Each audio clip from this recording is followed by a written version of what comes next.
If we talk about Kiro ISO, then besides the obvious shine and glimmer of a nice setup, nice beautiful XFCE, oh my WM, and all the shiny things under the hood is probably where most of the time was spent, by analyzing different ArchLinux distributions, by looking how they do things, right?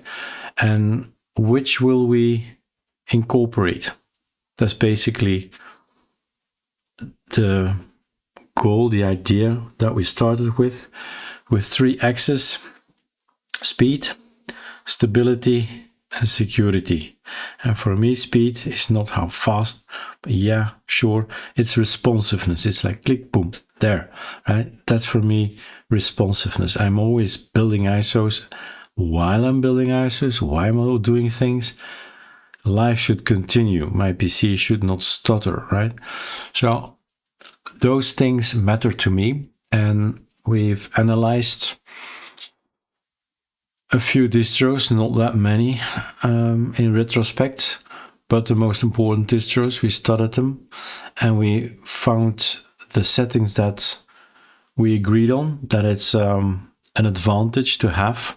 And of course the Arch Wiki, right? Many articles, but also distros. We looked at it very thoroughly and then made our decisions. That's basically how we arrived at Kiro. That's under the hood, not so much visible, right? But what is visible, certainly if you have the ArchLinux Tweak Tool installed straight out of the box, you see already a lot of things that says running or enabled, right? Of installed. Some of the things are there, like this Claude code, I just say Claude, right? Is installed already out of the box. That's interesting. Well, for me it is anyway. You'll see, I'll get you to the side of Claude. It really is fun. So all of this, and there's not much to say, but at some point in time, right, we were looking at performance, speed. How can I make my system the system that I say, yeah, that's what I wanted, right?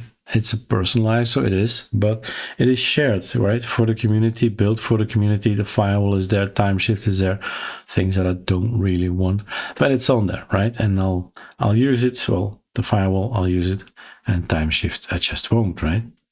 It's a choice. We have CashOS repo available. I click away. It's there, it isn't. Plymouth is installed by default these days, right? With the Kiro logo that pops up. So that's not faster performance or anything, but it's fun. And privacy, HBlock is installed. So that's a good thing. Is it enabled? It's not yet enabled. Your choice, right? Enable or not. I would say yes, do it. And here we are where we need to be, the power, right? Tuned is installed and enabled. Installed and enabled, right?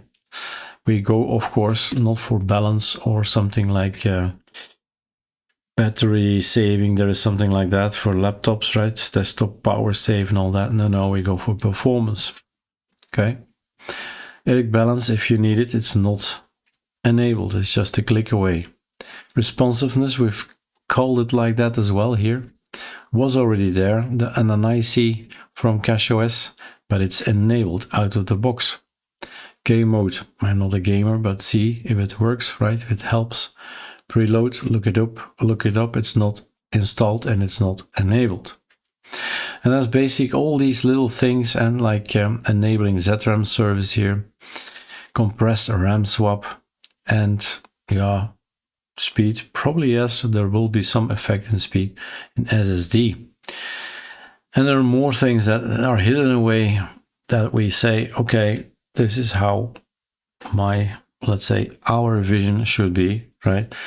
Collaboration with Claude, that we think, okay, looking at all the information available on the internet, let's try it this way, right? And see what people say, see what I say, if I like it. All right, enjoy.